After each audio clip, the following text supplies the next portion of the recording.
Vengallur nature fresh farmer producer company ലിമിറ്റഡിന്റെ വാർഷിക പൊതുയോഗം നടന്നു. തൊടുപുഴ കാർഡ്സ് ഓഡിറ്റോറിയത്തിലായിരുന്നു കമ്പനിയുടെ പൊതുയോഗം. കേരള കർഷക സംഘം തൊടുപുഴ ഈസ്റ്റ് വെസ്റ്റ് കമ്മിറ്റികളുടെ സംയുക്ത ആഭിമുഖ്യത്തിൽ രൂപീകരിച്ച Vengallur nature fresh farmer producer company ലിമിറ്റഡിന്റെ വാർഷിക പൊതുയോഗമാണ് കാർഡ്സ് ഓഡിറ്റോറിയത്തിൽ സംഘടിപ്പിച്ചത്. സംസ്ഥാനത്ത് 2023-24 സാമ്പത്തിക വർഷത്തിൽ കർഷകരുടെ ഉടമസ്ഥതയിൽ 100ഓളം ഫാർമർ പ്രൊഡ്യൂസർ കമ്പനികൾ രൂപീകരിക്കുവാനുള്ള ബജറ്റ് പ്രഖ്യാപനത്തിന്റെ ഭാഗമായാണ് ഈ കമ്പനി തുടങ്ങിയിരിക്കുന്നത്. യോഗത്തിൽ nature fresh FBC chairman doctor KK Shaji അധ്യക്ഷത വഹിച്ചു. കമ്പനിയുമായി ബന്ധപ്പെട്ട വിവിധ വിഷയങ്ങളിന്മേൽ യോഗത്തിൽ ഡയറക്ടർ ബോർഡ് അംഗം Rajeev Pushpangadan, Kerala bank senior manager Deepa V Damodaran, MR Sivasankaran Nair എന്നിവർ ക്ലാസ് നയിച്ചു. വളരെ സുതാര്യമായ ഒരു സംവിധാനത്തിലൂടെ കമ്പനിയെ മുന്നോട്ട് കൊണ്ടുപോകണം. അതാണ് ഞങ്ങൾക്ക് ഒന്നാം തീരുമാനം.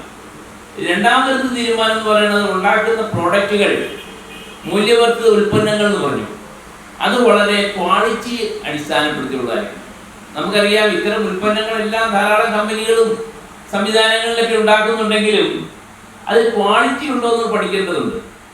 പക്ഷെ ഞങ്ങളുടെ തീരുമാനം അത് വളരെ ക്വാളിറ്റി ഉള്ളതായി. തുടർന്ന് ബജറ്റ് അംഗീകരിക്കലും പുതിയ ഡയറക്ടർ ബോർഡ് അംഗങ്ങളുടെ തെരഞ്ഞെടുപ്പും നടന്നു. News bureau, Thodupuzha.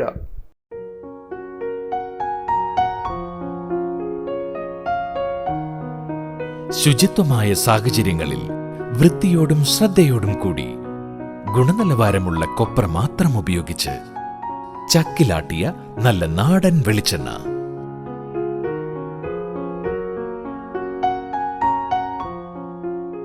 പരിശുദ്ധം, premium quality, 100% pure coconut oil.